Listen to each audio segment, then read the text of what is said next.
Well, sports fans, it is muscle flexing time for Alabama.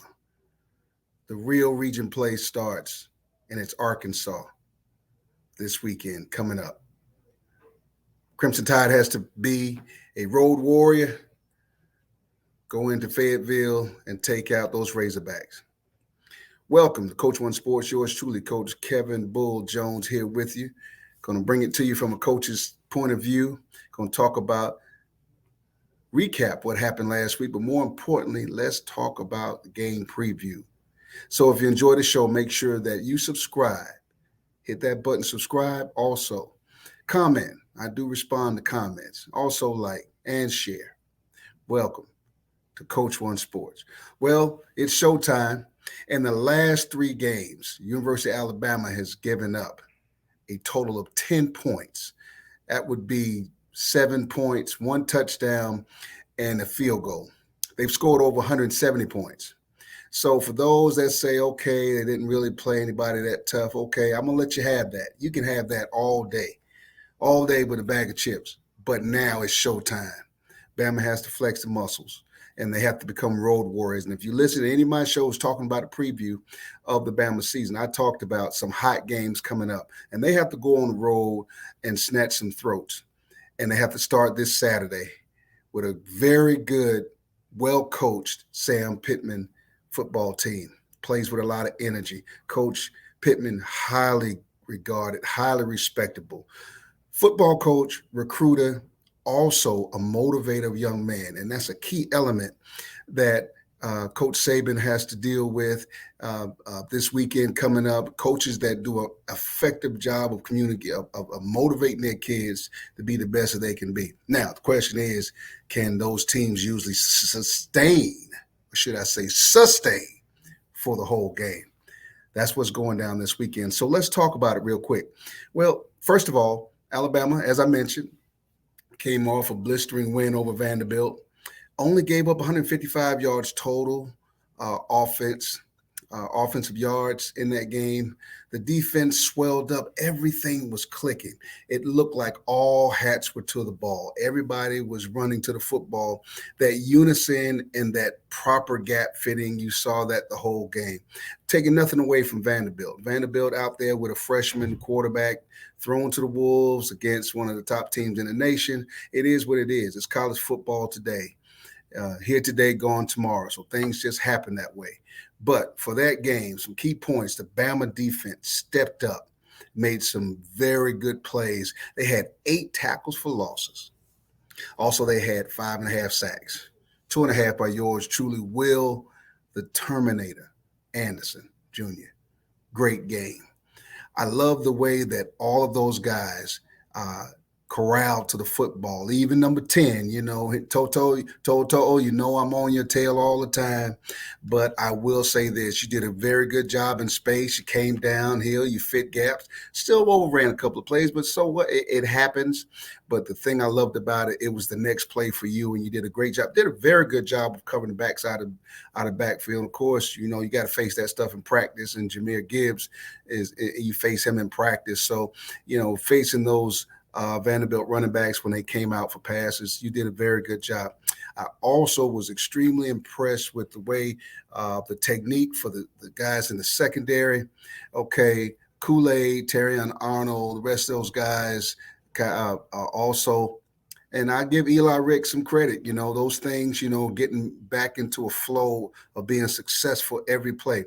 Yes, there were some pass interference calls, and I thought that the commentators did a great job of explaining how those calls are going to be made. Great to see those Bama secondary men when the ball was in the air. So many back shoulder throws were pit against them. Those receivers, the quarterbacks were throwing back shoulder fades and go routes and things of that nature. And it was good to see, a couple of early PI calls, but later on you saw the Bama secondary really doing a good job of locking into that back shoulder, that head turn for that receiver.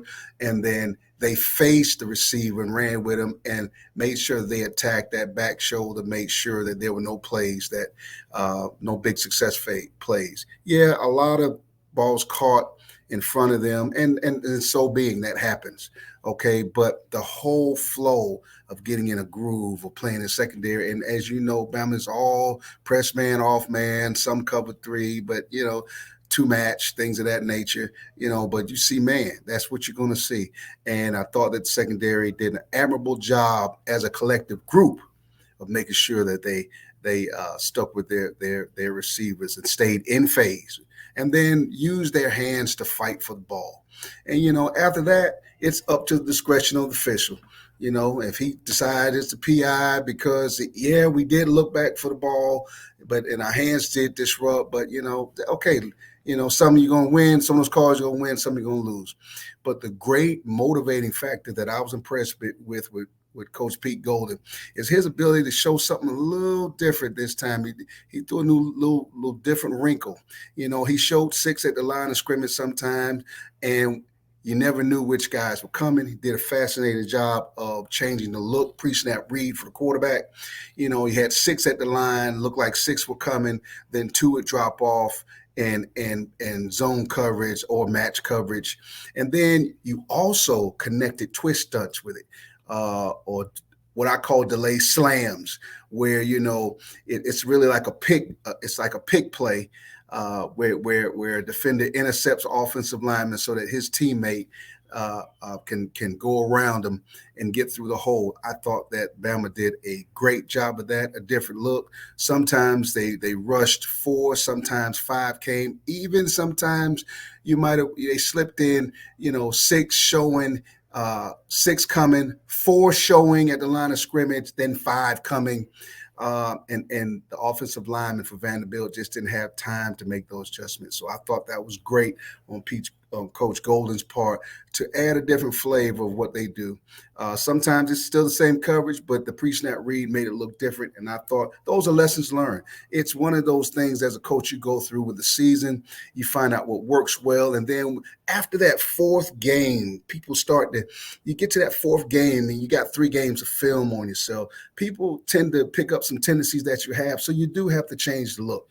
And I thought that Coach Saban and Coach Golden did a great job of that. On the offensive side of the ball, hey, guys, listen, 13 receivers or running backs caught a football in that game. Phenomenal. No sacks. Bama didn't give up not 1 sack.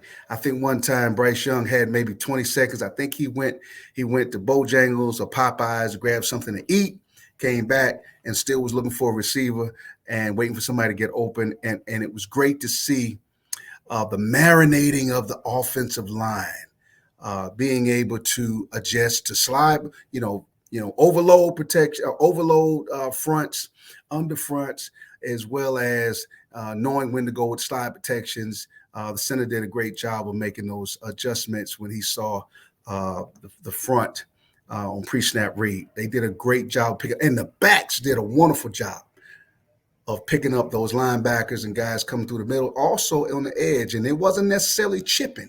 It wasn't chipping. They sat and they waited. The slide protection. The back came on the end. He helped pick up the blitzing backer, and Bryce Young had a great time of getting the ball out. I like the fact that he did not spend a lot of time scrambling and running for his life. Save those legs for this Saturday. Because you're gonna need them. With that 3-3-5 that Arkansas runs. But I thought that all of those receivers getting involved, 13 getting involved, okay, being able to help the team be successful on last Saturday was very important. Bryce Young, 4 TDs, over 300 yards passing in just 2 quarters of football. Watching Jalen Milroe come in and Simpson come in, great time for them to gain some experience. I've been telling everybody, and Bama fans, you all already know about how fast Jalen Milroe is, still working on his ability to develop as a pocket passer, because sometimes you need that, okay? But to watch him take off, that just shut all my buddies up, because I told everybody how fast this kid was, and everybody was like, yeah, here we go. I know he showed it, and it was blistering speed. Okay, and that's something to factor in. And boy, when he gets that timing right, eventually on some, and he's getting better.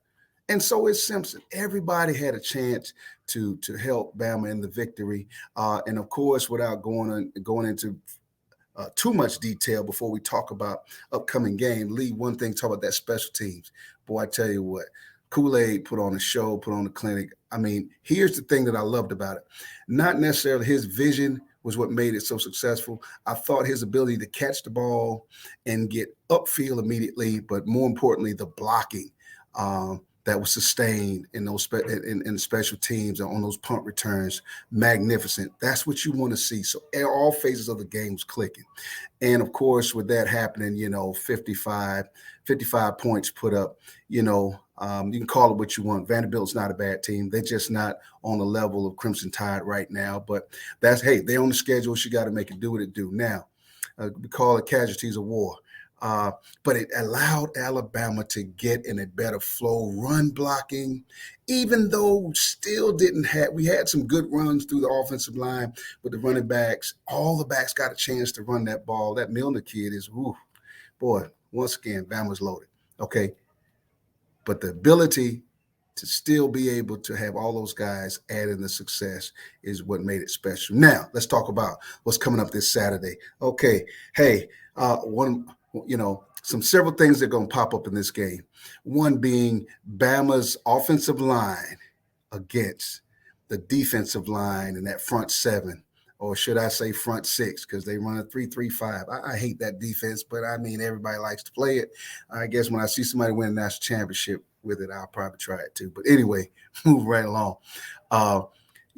Drew Sanders, former Alabama football player, was doing a great job here. He was one of my favorites out of Texas, 5-star sports fans. I watched him do everything in high school, and he looked good doing all of it.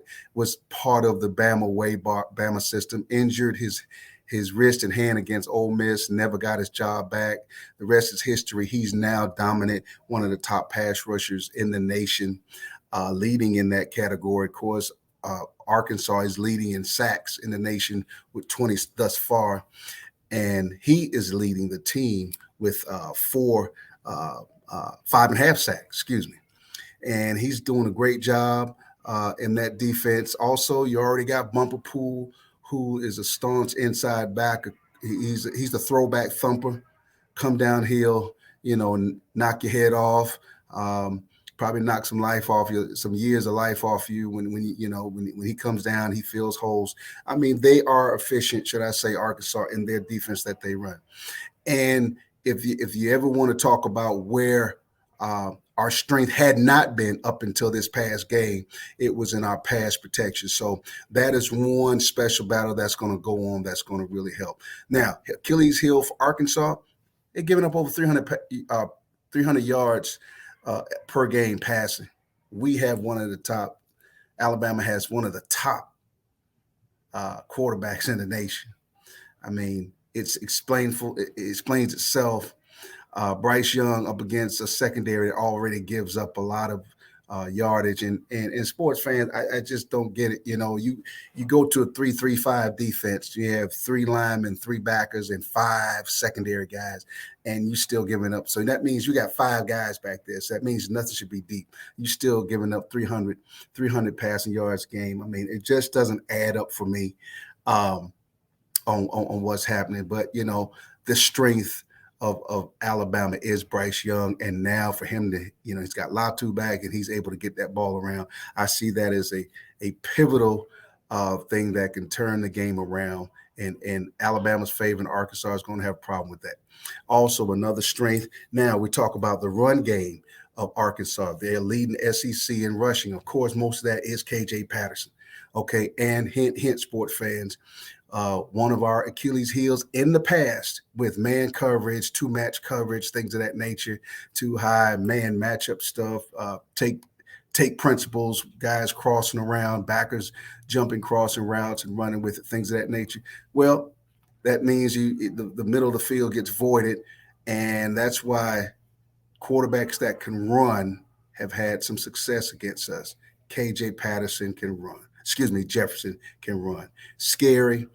He had 101 yards rushing last weekend. We got to contain him.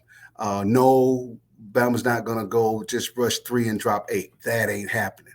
Okay, but once again, the ability to show one thing and do another, and or just give a different look and do the same thing is something that Bama's going to have to deal with. As far as Alabama against the run, even though once again Arkansas is, still along with Jefferson, still has some very talented backs, and it's a group of backs that they have that run the ball really, really well. That front seven from Alabama is just not going to play the radio with them. It's going to be a gala spectacle. I'll tell you right now, I don't see where they can run the football anywhere. It's just not going to happen. You can't run anywhere right about now. Yes, Brian Young is a little dinged up. Don't know if he's going to play, but guess what? Justin and Boygby, I'm impressed. Thank you. Forest Park High School, Clayton County, Metro Atlanta. Thank you for stepping your game up. You've probably been listening to my show because I've been on your tail to get your mind right. That's how we say it in the ATL. Get your mind right. Jaheim Otis, DJ Dale, Tim Smith. Just sensational work. Burrows in there as well. Guys are really coming off that football and getting it. And listen, controlling the line of scrimmage.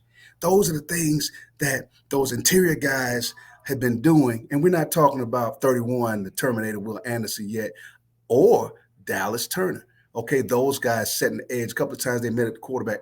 But here's the guys that I love, and I can't wait to see it Saturday.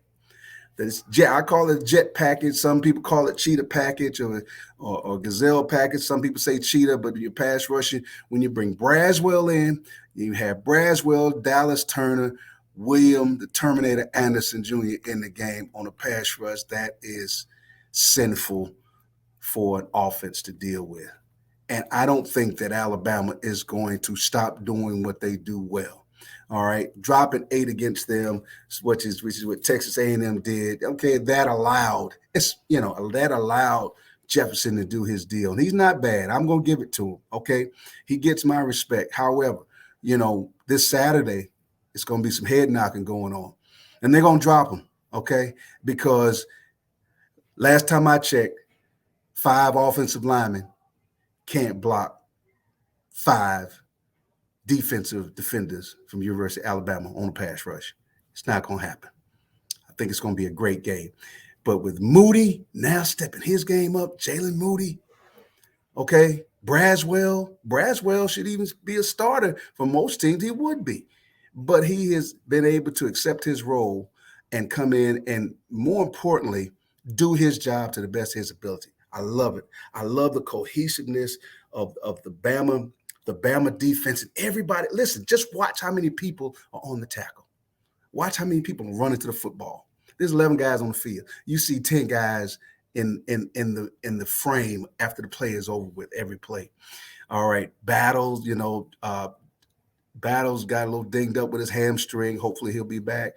Quite sure he will. But I tell you what, Branch did a sensational job. Malachi Moore, those guys are really coming after it, getting downhill and making plays. So I think that Bama's defense is going to swell up against Arkansas. It's going to put stress on Jefferson. Yeah, he might have a run or two. Okay. But as far as being able to be that part where he is going to take over a game and dominate, not this year. It's not going to happen. Okay. So I think that Bama will swell up and be big in those situations. Now, here's the thing that I like to talk about from a coaching standpoint. It talks about game experience in the big games. And from a coaching standpoint, how do you make those adjustments to be successful, prepare for sudden change, and how do you keep your team in line to be especially when you're on the road, be the road warrior, take the crowd out of the game. How effective are you at it? We got 2 strengths here.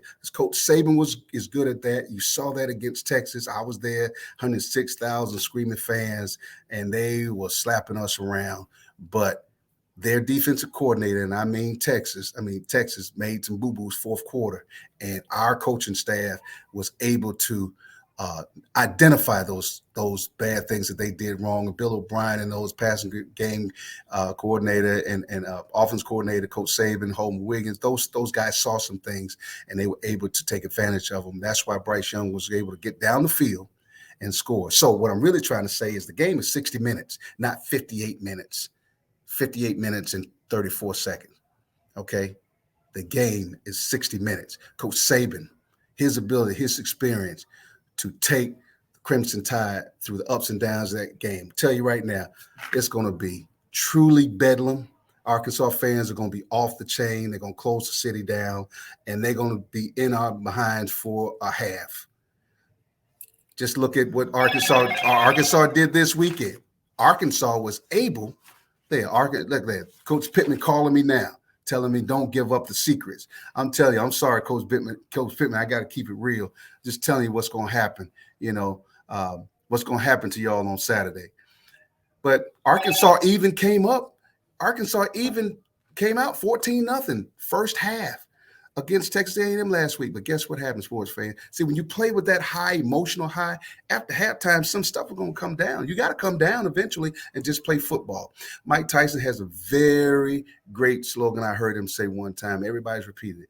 Everybody has a plan till you get hit. Once you get hit, what's your plan? Last week, Texas A&M rolled off 23 points, starting with second quarter, and they ended up winning. Yeah, I thought it was a fluke. Okay, take a fumble back for a touchdown, miss a field goal.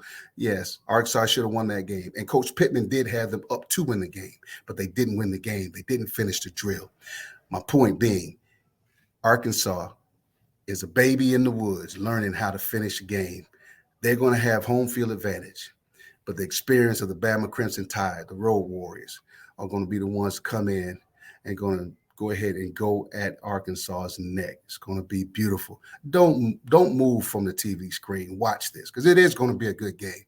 There's going to be some great body blows, some great shots going, some great plays, great calls. But then when the smoke clears and the dust settles, Alabama Crimson Tide, I'm going to go ahead and give you that score. Alabama's going to score over 40 points.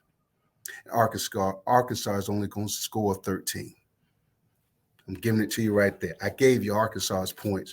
Won't get more than 13, if that. And Alabama, plus 40.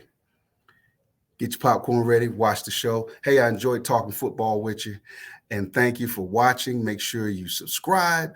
Make sure that you share. Make sure that you like, comment. Oh, I'll respond. Thank you so much for watching Coach Warren Sports. Yours truly, Coach Kevin Bull Jones. I'm in the lab today in my office, and I'm ready for this Saturday. Don't miss it. Be there. Roll Tide. We'll see you later.